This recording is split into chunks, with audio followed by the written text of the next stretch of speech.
Hey everyone, and welcome back to The Explainer. I am absolutely thrilled you're here today because we are diving into a topic that honestly can feel incredibly overwhelming at first glance. It's wrapped in all this bureaucratic red tape, but it's actually a super powerful tool once you get the hang of it. We are going to completely demystify the local justice system. By the end of this, you'll have the exact knowledge you need to confidently navigate Riverside County court records online.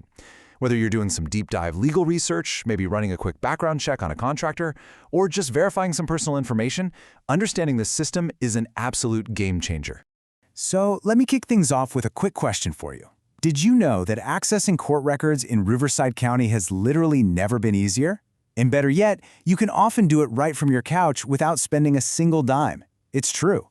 A lot of folks just assume that dealing with anything court-related means you need an expensive lawyer, a paid background check subscription, or you have to spend hours standing in line at a clerk's office. But the reality? A massive wealth of this information is sitting right there at your fingertips.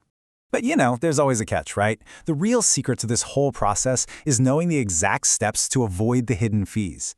While Riverside County's system is fully public, navigating it actually requires a bit of insider knowledge. If you click the wrong button, or if you use the wrong search method, you could suddenly find yourself paying for something you easily could have gotten for free. So today, we're going to show you how to bypass all of those roadblocks. Okay, let's look at our roadmap for today. First, accessing Riverside court records. Then, the Privacy Balancing Act. After that, free online search methods followed by courthouse kiosks and alternatives. And we'll wrap up with limits and legal disclaimers. Let's jump right into part 1. Accessing Riverside court records. Before we just start wildly clicking around the court's website, we need to establish what exactly we are looking for. Basically, public court records are the official files created during court proceedings. This is the whole shebang: civil disputes like landlord-tenant issues, criminal cases, family law matters like divorces, and probate matters involving estates. These records are kept open for public review to make sure there's complete transparency in our justice system. They document exactly how cases move through the Riverside Superior Court, letting you track dockets, rulings, and filings. It gives you a really clear, transparent look at how the system operates day to day. Now, it is super important to note that certain highly sensitive records, think juvenile cases or legally sealed documents, will always remain restricted just to protect vulnerable individuals. Moving on to part 2. The Privacy Balancing Act. You see, the administration of justice relies on this really delicate balance. On one hand, you have public transparency, our fundamental right to know what the courts are doing. But on the other hand, you have an individual statutory right to privacy. Well, back in 2021, a landmark appellate decision called All of Us or None Riverside Chapter versus Hamrick completely changed the game. Before this ruling, you could just hop onto the Riverside Superior Court website and search for someone using their date of birth or their driver's license number. Super easy, right? But the court ruled that doing this eliminated the practical obscurity of criminal records. Basically, they said it was just way too easy to pull up a comprehensive and potentially very damaging summary of someone's past with just a few keystrokes. So the big takeaway here is this. Because of that major privacy ruling, you simply can no longer search Riverside court databases remotely using just a date of birth or a driver's license number. The courts had to adapt to protect people's privacy, which means we, as researchers or just curious citizens, also have to adapt. We now have to rely on different search criteria to actually find what we're looking for. Which brings us nicely to part 3, free online search methods. All right, this is where the rubber really meets the road. I'm going to walk you through exactly how to access the official Superior Court Public Access portal without triggering those pesky fees we talked about. Here are your absolute foundational steps. First, obviously, navigate to the official Riverside Public Access portal online. Second, and listen, this is a technical step that trips up so many people. You absolutely must disable your pop-up blockers and enable cookies in your web browser. The court security system actually requires this to maintain your session securely. And finally, step 3, you must register for a free public user account. I really want to emphasize this because unlike some neighboring counties where you can just start searching as a guest immediately, Riverside strictly requires you to create an account and log in before you can do anything at all. It's totally free to set up, but it is absolutely mandatory. The court's digital bouncers simply won't let you in without it. Okay, this slide brilliantly illustrates the golden rule of Riverside's online system.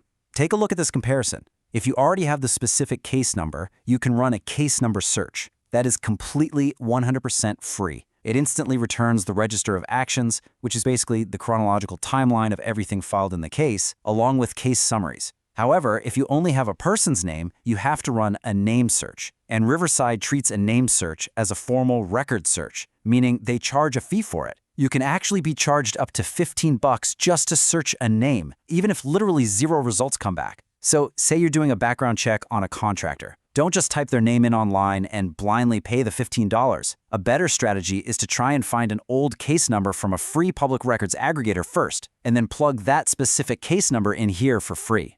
Now, what if you don't just want to see the summary, but you actually need to download the official document images to save on your computer? Well, the court does charge for this. It's $1 for the first 5 pages and then 50 cents for every page after that. But here is a really vital insider tip for you. California government code restricts the maximum fee to a $50 cap per document. So if you're downloading some massive 300-page civil complaint, you will never pay more than $50 for that specific document. Let's look at Part 4, Courthouse Kiosks and Alternatives. So what if you don't have the case number and you just absolutely refuse to pay that $15 online name search fee? Well, your best alternative is to simply go in person. Free, unlimited name-based searches are completely available at public courthouse terminals. You can visit any of the regional Riverside courthouses, like the really beautiful historic courthouse, the Larson Justice Center in Indio, or the Banning Justice Center. You just walk right into the lobby during regular business hours, sit down at one of the public viewing computers, and you bypass those online fees entirely. You can sit there and search by name as many times as you want, totally free of charge. Now, if you don't want to make the drive to the courthouse and you'd rather just have the court staff do the heavy lifting for you, you can submit the official request for records search. That's known as Form RIMC-002. You can mail this in or submit it through the court's online e-submit portal. Just keep in mind that if the clerk takes more than 10 minutes to conduct that search for you, that $15 fee is going to be assessed. This is also the exact method you'd use if you need officially certified copies, which do cost a little bit extra. You might also be wondering about third-party websites. I mean, we've all seen them, right? Sites like CaliforniaCourtRecords.us. These aggregators offer alternative searches, and they usually rely on data scraped from big companies like PeopleConnect. And while they can be a super helpful starting point if you only have a name and you want to try and dig up a case number to use on the official court site, you really have to be careful. They are not the official court record. Because they pull from all these different disparate databases, they simply cannot guarantee that their records are 100% accurate, timely, or complete. And finally, let's cover Part 5, Limits and Legal Disclaimers. Look, even with the best instructions, technology can be tricky, and the legal system definitely has its strict boundaries. So here are some really crucial troubleshooting tips so you don't panic if things go sideways. Number 1. If the site connection just randomly fails, instantly clear your browser's cache and cookies. Number 2. Beware of the purge rule. Under Government Code 6852, courts routinely delete older cases from their electronic databases.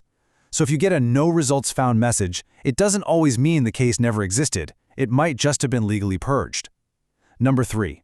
A quick sidebar if you happen to be searching a neighboring San Bernardino County.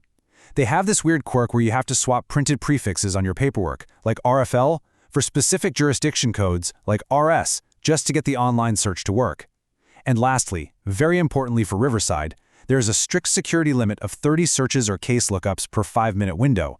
If you're clicking away too fast, the system will actually temporarily suspend your account, so just pace yourself. And of course, just a quick heads up, we do need to include our standard legal disclaimer. This explainer is designed purely to empower you with guidance on how to access public records and navigate the court's online portal. But it does not offer, and it really shouldn't be construed as, formal legal advice. If you have specific legal concerns, really complex cases, or you just need help interpreting the heavy legal jargon in the documents you find, please do contact a qualified attorney. Well, there you have it. You are now fully equipped with the exact strategies you need to master the Riverside County Superior Court Record System from top to bottom. Now that you know all the insider tricks to navigate the portal, avoid those pesky name search fees, and troubleshoot the most common roadblocks, whose public records are you going to look up first? Let me know your thoughts and definitely share your search experiences in the comments below. If you found this explainer helpful today, please hit that like button, subscribe for more deep dives, and share this with anyone who might need a hand navigating the system. Keep learning, stay curious, and I'll catch you in the next one.